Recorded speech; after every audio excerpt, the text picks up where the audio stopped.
Hello बच्चों, आज की कक्षा में आप सभी का बहुत स्वागत है। आज मैं आपको संचयन भाग 1 का पाठ 2 समृद्धि की पुनरावृत्ति करवाऊंगी। सर्वप्रथम उसकी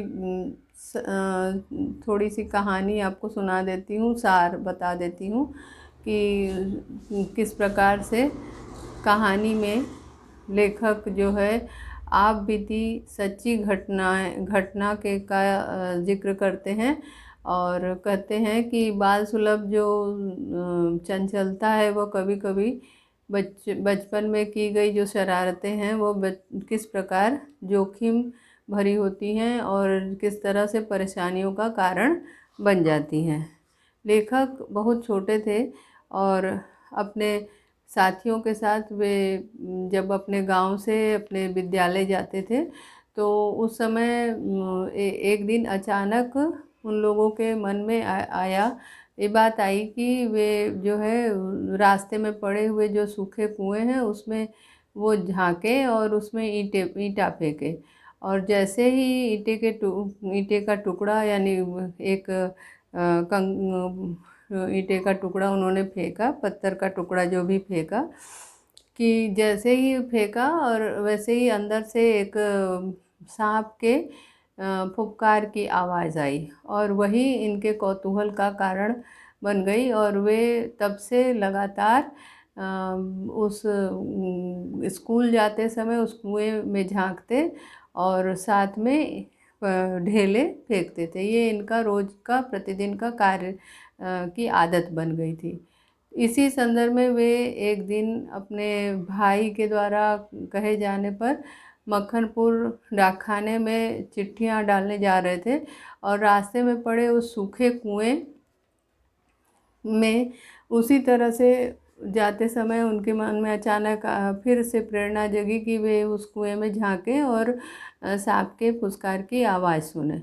और इसी कारण वे जो है जब कुएं के पास पहुंचते हैं और ढेला फेंकते हैं, लेकिन ढेला फेंकते वक्त उन्हें ये ध्यान नहीं रहता है कि उनके टोपी के अंदर ही चिट्ठियां रखी हुई हैं, जिन चिट्ठियों को जो बड़ी बड़ी ज़रूरी चिट्ठियां थी और बड़े भाई साहब ने उनकी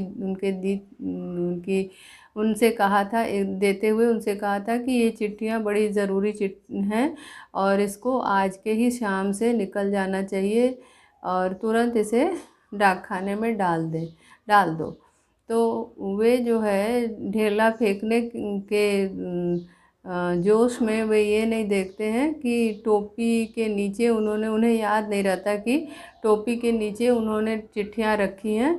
और टोपी जैसे ही उठा के निकालते हैं और ढेला उठा के फेंकने जाते हैं तो वैसे ही टोपी के अंदर रखी चिट्ठियां जो है वे कुएं के अंदर गिरने लगती हैं। जब तो वे चिट्ठियों को गिरते हुए देखते हैं कि अचानक उनके ऊपर जैसे लगता है कि वज्रपात हो गया, बिजली सी गिर पड़ी और उन्होंने झटके से उन चिट्ठियों को पकड़ना भी चाहा पर उन्हें तब ऐसा लगा कि वे कहीं उसके अंदर ना गिर जाएं।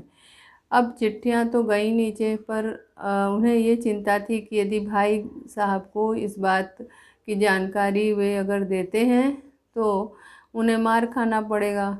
उनको बड़े भाई साहब से पीटने का डर था और दूसरी बात झूठ बोलने की आदत नहीं थी कि वे बता दें कि हाँ चिट्ठियाँ डाल दी और चिट्ठी ना डालें। तो वे जो है बड़ी दुविधा में पड़ते हैं और अंत में ये निर्णय लेते हैं कि वे कुएं के अंदर जाएं और जा कर के उसके अंदर से चिट्ठियों को लेते आए।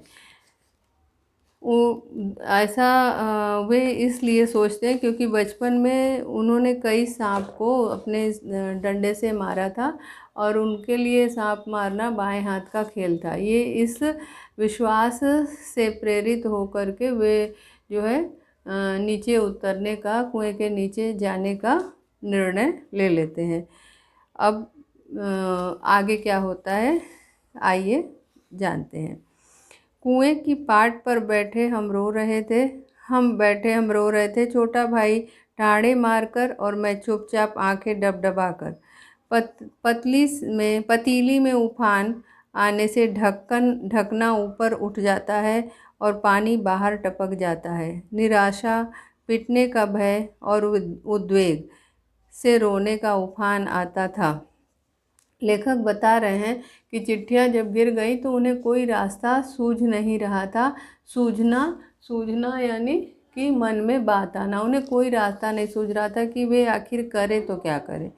तो वे दोनों भाई जो हैं, उनके साथ उनका छोटा भाई भी था, दोनों कुएं के पाट पर बैठे, माने बाहर में जो पत्थर बिछा हुआ होता है तो वहीं बैठे दोनों रो रहे थे। छोटा भाई जो है ढाढ़े मारकर, माने ज़ोर ज़ोर चिल्लाकर रो रहा था, क्योंकि वो छोटा था, नासमझ था, और ये आंखें डबडबाकर यानी आंखों में आंसू भरे हुए थे, और वे मतलब बिना आवाज़ किए रो रहे थे। पतीली में उफान आने से ढकना ऊपर उठ जाता है और पानी बाहर चिपक जाता है। ये उसी तरह का था कि जैसे पतीली में पानी यदि उफान मारे तो खौलते हुए पानी में जैसे पतीली का जो पानी खौलने से उसका ढक्कन ऊपर उठने लगता है, उसी तरह से इनकी आंखें जो है आंसू से डबडबाई हुई थी और उनकी पलकों में वे समा नहीं रही थी। निराशा, पिटने के भय और उद्वेग से रोने का उफान आता था। मन में निराशा हो गई थी कि अब वो कोई रास्ता नहीं है और वो चिट्ठी कैसे पाएं और कैसे वे मक्खनपुर डाकखाने में जाकर उसे डालें। ये निराशा थी। और दूसरे जो है बता देने पर पिटने का भय था कि भाई साहब रुई की तरह धुनाई करेंगे। उसके बाद मन में जो उद्वेग हो रहा था कि वे क्या करें, उन्हें कुछ बात समझ में नहीं आ रही थी। इस उद्वेग के उफान मानो हृदय में उठते जा रहे थे, जैसे पतीली का पानी खोलते समय ढक्कन ऊपर उठता, उसी तरह से प्रतीत हो रहा था। पलकों के ढकने भीतरी भाव को रोकने का प्रयत्न करते थे, पर कपोलों पर आंसू ढुलक ही जाते थे। जो जैसे पतीली का ढक्कन उफान आने पे नीचे गिर जाता है या सरक जाता है, तो उसी प्रकार से आँखों की जो पतीली, आँख रूपी जो पतीली थी, उसके जो ढक्कन थे यानी पलकें थी, वे जो है आंसुओं को रोक नहीं पा रही थी और आंसू उनके गालों पर, कपोल का अर्थ होता है गाल, गालों पर ढुलक जा रही थी, बहने लग रही थी। अब ये कहते हैं कि माँ की गोद की याद आती थी।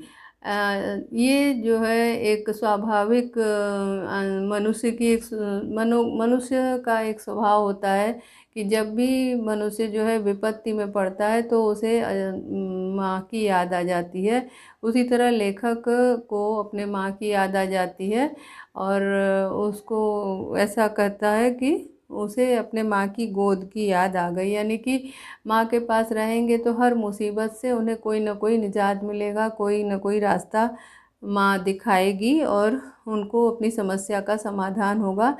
ऐसा सोच के अचानक उनको माँ के गोद की याद आ जाती है और जी चाहता था कि माँ आकर छाती से लगा ले और लाड़ प्यार करके कह दे कि कोई बात नहीं, चिट्ठियाँ फिर लिख ली जाएंगी। उस समय उनको ये लग रहा था कि माँ के पास जाएं और माँ को अपनी समस्या बताएं तो शायद माँ ये कह दे कि कोई बात नहीं, चिट्ठियाँ फिर से लिख ली जाएंगी, ऐसी कोई बात नहीं है। और लाड़ प्यार से यानी प्रेम से उसे पुचकारे और बोले कोई बात नहीं है, चिट्ठियाँ इतनी ज़रूरी नहीं है, फिर से लिख ली जाएंगी। तबीयत करती थी कि कुएं में बहुत सी मिट्टी डाल दी जाए और घर जाकर कह दिया जाए कि चिट्ठी डाल आए, पर उस समय मैं झूठ बोलना जानता न था। लेखक कहते हैं कि तबीयत करती थी यानी मन करता था, उनका मन ऐसा कर रहा था कि वे जाएं और जा कर के कुएं में ढेर सारी मिट्टी डाल दें और चिट्ठियाँ उससे दब जाएंगी और वो घर जाके बता देंगे चिट्ठियाँ उन्होंने डाक खाने में डाल दी है। मिट्टियों से दब जाने के कारण चिट्ठी दिखाई नहीं देगी तो उन्हें कोई पता नहीं पाएगा कि चिट्ठी वास्तव में कहाँ डाली है, कुएं में या डाक खाने में। ये सोचकर ऐसा सोचते हैं, परंतु अगले ही पल उन्हें ये बात समझ में माने उन्हें ये लगता है, क्योंकि वे बचपन में कभी झूठ बोलना जानते नहीं थे, तो उन्हें ऐसा लगता है कि ऐसा करना उचित नहीं होगा, और फिर झूठ न बोलने की आदत के कारण वे ये इरादा बदल देते हैं। घर लौटकर सच बोलने पर रूई की तरह धुनाई होती।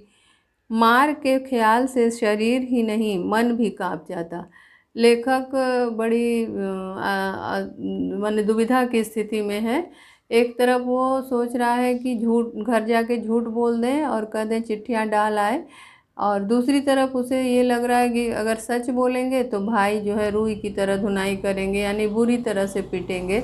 उस पिटाई का डर, उस पिटाई के डर से मन ही मतलब शरीर ही नहीं बल्कि आत्मा भी कांप जाती थी, मतलब इतना बुरी तरह से पिटाई होती थी। तो लेखक को कोई रास्ता नहीं सूझ रहा था कि वह झूठ बोलकर इस समस्या का समाधान पाएँ या सच बोलकर मार खाएं। अब उनके सामने वे जो है एक दुधारी तलवार उनके सिर पे नंगी तलवार लटक रही थी, कि दुधारी तलवार उनके सिर पे थी, मतलब कि वे दोनों तरफ से वे मुसीबत में फंसे हुए थे। झूठ बोलकर चिट्ठियों के न पहुंचने की जिम्मेदारी के बोझ से दबा मैं बैठा सिसक रहा था। अब झूठ बोलकर उनको लगा कि झूठ बोलना अपराध है, क्योंकि जिम्मेदारी है उनके ऊपर, उनको भाई ने एक जिम्मेदारी दी है, उस जिम्मेदारी से मुकर जाना उसके उचित नहीं होगा। उस बोझ से दबे हुए बैठे हुए कुएं की पाट पे बैठकर सिसक रहे थे। इसी सोच विचार में 15 मिनट होने को आए। देर हो रही थी और उधर दिन का बुढ़ापा बढ़ता जा रहा था। लेखक कह रहे हैं कि दिन का बुढ़ापा बढ़ रहा था, यानी कि ठंड का दिन जो है छोटा होता है और जल्दी से शाम हो जाती है, तो उसी लिए ये कह रहे हैं कि दिन का बुढ़ापा बढ़ रहा था, यानी दिन ढलने पे आ रहा था, मतलब शाम होने को आ रही थी। और वे सोच रहे थे कि कहीं भाग जाने को तबीयत करती, उन्हें लग रहा था कि वे कहीं भाग जाएं, जिससे कि उनको इस मुसीबत से छुटकारा मिले, क्योंकि कोई रास्ता उनको नज़र नहीं आ रहा था कि वे करें तो क्या करें। कहीं भाग जाने की तबीयत थी, पर पिटने का भय और जिम्मेदारी की दुधारी तलवार कलेजे पर फिर रही थी। अब दुधारी तलवार ऐसी तलवार जो कि जिसके दोनों तरफ धार हो, जिधर से भी हो, मतलब वो कट ही जाएगा, यानी एक मुहावरा है ये दुधारी तलवार। तो दोनों तरफ की धार वाली, दो धारों वाली ये तलवार थी, कि एक तरफ जिम्मेदारी का बोझ और दूसरी तरफ सच बोलने पे पिटाई। तो दोनों ये जो उनके ऊपर जो दुधारी तलवार थी उनके सीने पर फिर रही थी, मतलब उनको कहीं भी इस समस्या का समाधान नहीं सूझ रहा था। किसी भी हालत में उन्हें ये नहीं समझ में आ रहा था कि वे क्या करें जिससे इस समस्या का समाधान हो सके। दृढ़ संकल्प से दुविधा की बेड़ियां कट जाती हैं। दुविधा संदेह की स्थिति, मतलब भ्रम की स्थिति कि क्या करें क्या ना करें। तो यदि मन में दृढ़ संकल्प आदमी ले ले, यानी दृढ़ संकल्प माने एकदम मजबूती से अपने निश्चय पे अडिग हो जाए, तो उसकी जो बेड़ियां हैं दुविधा की बेड़ियां माने बंधन, दुविधा का जो बंधन है मन में कि क्या करें क्या ना करें, ये अपने आप ही कट जाती हैं। तो मेरी दुविधा भी दूर हो गई। कुएं में घुसकर चिट्ठियों को निकालने का निश्चय किया। अब लेखक ने बस निश्चय कर लिया, ठान लिया कि वे कुएं के अंदर जाएंगे और वहाँ से चिट्ठियों को लेके आएंगे। कितना भयंकर निर्णय था। लेखक कहते हैं जब बाद में ये कहानी लिखते हैं तो उन्होंने वे सोचते हैं कि ये निर्णय जो है कितना भयंकर था, यानी कि ये निर्णय उस समय ये जो निर्णय लिया गया कि अंदर जा कर के चिट्ठियों को उठा लाएंगे, ये निर्णय कितना भयंकर था, क्योंकि जान भी जा सकती थी उसमें। कारण यह था कि उसमें एक विषधर रहता था, जो कि उसके अंदर जाने पे निश्चित रूप से अपना विष इनके शरीर में डाल देता, डस लेता, जिससे इनकी मौत हो जाती। तो इसलिए कुल मिलाकर यह निर्णय अत्यंत भयंकर था। पर जो मरने को तैयार हो उसे क्या? मूर्खता अथवा बुद्धिमत्ता से किसी काम को करने के लिए कोई मौत का मार्ग ही स्वीकार कर ले, और वह भी जानबूझकर, तो फिर वह अकेला संसार से भिड़ने को तैयार हो जाता है। लेखक कह रहे हैं कि या तो कहिए ये मूर्खतापूर्ण निर्णय था, या कहिए बुद्धिमत्तापूर्ण निर्णय था। तो यदि मूर्खता या बुद्धिमत्तापूर्ण निर्णय लेकर कोई काम करने पर आमादा हो जाए, लग जाए, काम करने पर का निश्चय कर ले, तो मौत का मार्ग ही, और ऐसे में वो मौत का मार्ग ही स्वीकार कर ले कि चाहे कुछ भी हो, मौत भी आए, पर हम ये काम करेंगे, तो और वह भी जानबूझकर, मौत को वो जानबूझकर गले लगाए, तो फिर अकेला संसार से वो व्यक्ति भिड़ने के लिए समर्थ हो जाता है, क्योंकि उसने मौत का सामना करने का निर्णय ले लिया है। हर हाल में उन्होंने ये निश्चय कर लिया था कि मरे या जिए, हम चिट्ठी कुएं के अंदर से लेके ही आएंगे। और उसे फल की क्या चिंता? फल तो किसी दूसरी शक्ति पर निर्भर है। उस समय चिट्ठियाँ निकालने के लिए मैं विषधर से भिड़ने को तैयार हो गया। लेखक कहते हैं कि अगर उन्होंने ये निर्णय ले ही लिया तो उसका फल क्या होगा, इसकी उन्होंने चिंता नहीं की, क्योंकि उनके मन में ये आया कि फल तो किसी अन्य के हाथ में है, यानी भगवान फल देने वाले हैं, तो फल उनके हाथ में नहीं है, तो इसीलिए फल की उन्हें चिंता नहीं करनी चाहिए। उसे फल की क्या चिंता? यानी जब फल उनके हाथ में है ही नहीं, तो उन्हें फल की चिंता क्या?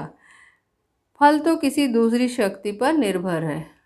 उनके मन में ये आया कि वे कर्म करें, फल किसी दूसरी शक्ति के हाथ में है, उसको जो मंजूर होगा वही वो फल देगा, यानी भगवान के हाथ में उन्होंने छोड़ दिया।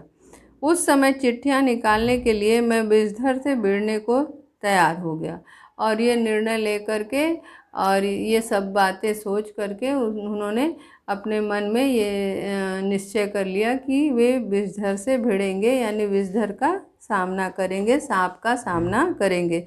विषधर सांप का ही एक पर्यायवाची है। तो यह कह रहे हैं कि ये निर्णय उन्होंने लिया, और इस प्रकार वे सांप का सामना करने के लिए तैयार हो गए। पासा फेंक दिया था। मौत का आलिंगन हो अथवा सांप से बचकर दूसरा जन्म, इसकी कोई चिंता न थी।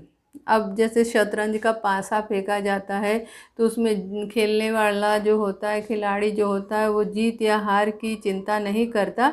ठीक उसी प्रकार से ये मौत को गले लगाने के लिए तैयार थे, तो इनको मरने और बचने से की कोई चिंता नहीं थी। इन्होंने मौत को गले लगाने का निश्चय कर लिया था। अब उन्हें या तो मौत मिले या सांप से भिड़कर उन्हें दूसरा जन्म मिले, इस बात की उन्हें कोई चिंता न थी। मन में विश्वास यह था कि डंडे से सांप को पहले मार दूंगा, तब फिर चिट्ठियाँ उठा लूँगा। बस इसी दृढ़ विश्वास के बूते पर मैंने कुएं में घुसने की ठानी। लेखक यहाँ बता रहे हैं कि उनके मन में एक दृढ़ विश्वास था कि वे अंदर जाएंगे और सांप को मार डालेंगे। सांप को मारकर वे जो है चिट्ठियों को लेकर बाहर आ जाएंगे, क्योंकि बचपन से ही उन्होंने कई सांप मारे थे, इसीलिए उनको पक्का विश्वास था इस बात का कि जैसे भी हो वो डंडे से सांप को मार देंगे। अब वे कहते हैं कि इसी विश्वास के साथ उन्होंने ठान लिया कि वे अंदर जाएंगे। छोटा भाई रोता था, और उसके रोने का तात्पर्य था कि मेरी मौत मुझे बुला रही है, यद्यपि वह शब्दों से न कहता था। लेखक कह रहे हैं कि छोटा भाई जो है, जब ये जानता है कि भाई अंदर जाने के लिए कुएं के अंदर प्रवेश करने के लिए तैयार हो गया है, भाई ने निर्णय ले लिया है कि वो कुएं के अंदर जाकर चिट्ठियों को लेके आएगा, तो छोटा भाई जो है डर के कारण रोना शुरू कर देता है। क्योंकि उसका उसका रोने का कारण ये था कि उसे ये लग रहा था कि भाई अगर अंदर गया तो मौत उसकी निश्चित है, उसे मौत वहाँ पे बुला रही है। यद्यपि यह शब्दों से न कहता था, लेकिन भाई क्योंकि छोटा था वो शब्दों से ये बात नहीं कहता था, बल्कि मन ही मन सोच करके और डर के वह रो रहा था। यद्यपि यह शब्दों से न कहता, वास्तव में मौत सजीव और नग्न रूप में कुएं में बैठी थी, पर उस नग्न मौत से मुठभेड़ के लिए मुझे भी नग्न होना पड़ा। लेखक बड़े अलंकारिक ढंग से अपनी बातों को कहते हैं। कहानी में एक कौतूहल जगाने के लिए, जिज्ञासा, माने कहानी शुरू से आदि से अंत तक कौतूहल से युक्त है। पाठक इस बात को जानने के लिए हमेशा उत्साहित रहता है कि आगे क्या होगा, इस कहानी का अंत कैसा होगा। इसे जानने के लिए लेखक जो है बड़ा ही, लेखक के मन में बड़ी जिज्ञासा जगती रहती है। तो पाठक के मन में एक जिज्ञासा जगती है कि आगे क्या होने वाला है। तो यहाँ पे ये कह रहे हैं कि लेखक ये बताते हैं कि मौत जो है बड़े ही सजीव और नग्न रूप में वहाँ पे बैठी थी, माने कि उनकी मौत वहाँ पे इनका जाना और उन साथ में उनकी मौत होना निश्चित थी, निश्चित सी बात थी। अब उस मौत से लड़ने के लिए इन्हें भी नग्न होना पड़ा। नग्न होना पड़ा का तात्पर्य क्या है? नग्न होना पड़ा का तात्पर्य यह है कि वे अंदर जाते हैं, जाने के लिए जब जाने का निर्णय करते हैं, तो ये अपनी धोती, भाई की धोती और जो चने भुनाने के लिए माँ ने दिया था वो धोती और गमछा, ये अपने 5 कपड़ों को खूब मजबूती से एक दूसरे से गांठ बांधते हैं और बांध करके धोतियाँ, मतलब कि धोती उतारते हैं, इसीलिए उन्होंने ऐसा कहा कि नग्न होना पड़ा। धोतियाँ 5 धोतियाँ, और ये यहाँ पे बोल रहे हैं कि एक धोती मेरी, एक छोटे भाई की, एक चने वाली, 3 धोती ये हो गई। 2 कानों में बंधी हुई धोतियाँ, कान, ठंड बहुत थी इसीलिए कानों को बहुत अच्छी तरह से बांध रखा था धोती से, तो 2 धोतियाँ वे हो गई। तो 5 धोतियाँ और कुछ रस्सी मिलाकर कुएं की गहराई के लिए काफ़ी था, क्योंकि कुआं ज़्यादा गहरा नहीं था, इसीलिए ये 5 धोतियाँ और कुछ रस्सी मिला करके उसके अंदर तक पहुंचने के लिए का साधन बन गया। हम लोगों ने धोतियाँ एक दूसरी से बांधी और खूब खींच कर आजमा लिया कि गांठें कड़ी हैं या नहीं। लेखक कहते हैं कि इन्होंने 5 धोतियों को, इनने और इनके भाई ने मिलकर 5 धोतियों को खूब कड़ाई से बांधा और बांध करके उसे खींच कर देख लिया कि गांठें जो है कड़ी बंधी हैं कि नहीं, माने छूटने लायक तो नहीं है। अपनी ओर से कोई धोखे का काम न रखा और खींच के उसको इतना देख लिया कि ऐसा ना हो कि कोई गांठ छूट जाए और वे नीचे जा गिरे। तो इस तरह का धोखे वाला कार्य उन्होंने रखने की जगह उन्होंने नहीं रखी।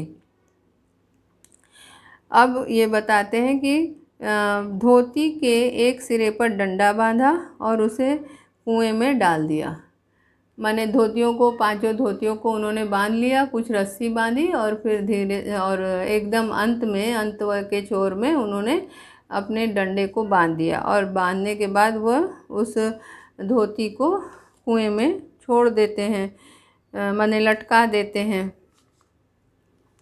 दूसरे सिरे को डेंग व लकड़ी जिस पर चरस पुर टिकता है के चारों ओर एक चक्कर देकर और एक गांठ लगाकर छोटे भाई को दे दिया। लेखक कहते हैं कि एक हिस्सा, एक सिरा जिसके एकदम अंतिम छोर पे डंडा बंधा हुआ था, उसको उन्होंने अंदर डाला कुएं के, और दूसरा छोर जो है कुएं के डेंग डेंग यानी कि वो लकड़ी का जो वो होता है चरस बोलते हैं, उसके ऊपर से डाल दिया, जिसके सहारे पे पानी खींचा जाता है ऊपर की ओर। तो उस पे उन्होंने डाल दिया और डाल करके खूब अपने मजबूती से बांध कर उसको अपने भाई को पकड़ने के लिए कहा। मैं कुएं के सहारे घुसने लगा, और इस प्रकार वे धीरे धीरे कुएं में प्रवेश करने लगते हैं। कुएं के उसी डोरी के सहारे, उसी धोती के सहारे वे धीरे धीरे कुएं के अंदर प्रवेश करना शुरू करते हैं। छोटा भाई रोने लगा, और उनको कुएं के अंदर प्रवेश करता हुआ देख करके छोटा भाई जो है रोने लगता है, क्योंकि वह नासमझ था, और समझदार भी होता तो भी उससे तो भय होता ही, क्योंकि उसके अंदर प्रवेश करना तो मौत को गले लगाने जैसी बात थी। तो इसीलिए छोटा भाई रोने लगता है, और फिर वे उसे आश्वासन देते हैं, आश्वासन दिलाते हैं, कहते हैं मतलब उसे समझाते हैं कि मैं सांप को मारूंगा और मार करके चिट्ठियों को लेके बाहर आ जाऊंगा। आश्वासन दिलाया कि मैं कुएं के नीचे पहुंचते ही सांप को मार दूंगा, और मेरा विश्वास भी ऐसा ही था। ठीक है, तो वे ये कहते हैं कि वे जो है सांप अंदर जैसे ही प्रवेश करेंगे और सांप तक पहुंचते ही वे सांप को मार डालेंगे और चिट्ठियों को उठाकर लेते आएंगे, क्योंकि उनके अंदर एक दृढ़ विश्वास था। वे ये जानते थे कि उन्होंने बचपन से कई सांपों को मारा है, और निश्चित रूप से वे अंदर जाएंगे तो सांप को मार ही डालेंगे। इस विश्वास को मन में संजोकर वे नीचे उतरते हैं। कारण यह था कि इससे पहले मैंने अनेक सांप मारे थे, इसलिए कुएं में घुसते समय मुझे सांप का तनिक भी भय नहीं था। अब ये कह रहे हैं कि सांप का तनिक, तनिक माने थोड़ा भी, तनिक का अर्थ होता है थोड़ा सा भी, थोड़ा सा भी, यानी कि उनके बचपन से उन्होंने अनेक सांप मारे थे, इसीलिए अंदर जाते समय उनको ये प्रतीत हो रहा था कि उन्हें सांप से जरा भी डर नहीं लग रहा है। उसको मारना मैं बाएं हाथ का खेल समझता था। यहाँ बाएं हाथ का खेल जो है एक मुहावरा है, मुहावरे का प्रयोग लेखक ने किया है कि बाएं हाथ का खेल यानी बड़ा ही आसान काम। ठीक है, बाएं हाथ का खेल यानी कि बड़ा ही आसान कार्य। तो सांप को मारना उनके लिए बाएं हाथ का खेल था, यानी बड़ा ही आसान कार्य था। कुएं के धरातल से जब 4-5 गज रहा होगा तब ध्यान से नीचे को देखा। अब ये नीचे उतरते हैं जब कुएं का जो की सतह है उससे 4-5 गज जब ऊंचे रहते हैं, ऊंचाई पर रहते हैं, तो वे नीचे ध्यान से देखते हैं। और जैसे ही वे उसको देखते हैं कि क्या होता है, अब आगे सुनिए लेखक क्या अनुभव करते हैं। कहते हैं कि अकल चकरा गई। अक्ल मने बुद्धि। उनको मने नीचे देखते ही उनकी बुद्धि जो है चकरा जाती है। बुद्धि चकरा जाना मने कुछ समझ में ना आना। ठीक है, बुद्धि चकरा जाना, अक्ल चकरा जाना यानी कि कुछ भी समझ में ना आना, क्योंकि हतप्रभ हो जाते हैं, उनको कुछ समझ में नहीं आता कि वे क्या करें क्या ना करें। सांप फन फैलाए धरातल से एक हाथ ऊपर उठा हुआ लहरा रहा था। वे देखते क्या है कि सांप जो है फन को फैला करके धरातल माने सतह, जो कुएं की सतह थी उससे एक हाथ ऊपर यानी इतनी ऊंचाई पर वो लहरा रहा था। मैंने वो भी अपने शत्रु पर आक्रमण करने के लिए, वार करने के लिए तैयार बैठा था। अब आगे देखिए क्या होता है कि वह जो है अपने एक हाथ ऊंचाई पर वो जो है लहरा रहा था, यानी कि वो शत्रु पर वार करने के लिए एकदम तैयार बैठा था। तो ये कहते हैं कि पूंछ से के समीप का भाग पृथ्वी पर था और आधा अग्रभाग ऊपर उठाया हुआ मेरी प्रतीक्षा कर रहा है। माने इधर ये सांप को मारने के लिए तैयार है और उधर वह जो है अपने शत्रु पर निशाना साधे हुए बैठा हुआ है। यानी पूंछ का हिस्सा उसका सतह से लगा हुआ था और पूरी उसकी जो है फन और उसका सिर का हिस्सा जो है ये कह रहे हैं कि ऊपर उठाए हुए इनकी ही प्रतीक्षा कर रहा था, क्योंकि छोर पे डंडा बंधा हुआ था तो वो भी देख ही रहा था कि उसका शत्रु कोई आने वाला है, आ रहा है, और उस पर वार करने के लिए वह एकदम तैयार बैठा था। अब हम लोग अगली कक्षा में पढ़ेंगे आगे का अंश। धन्यवाद।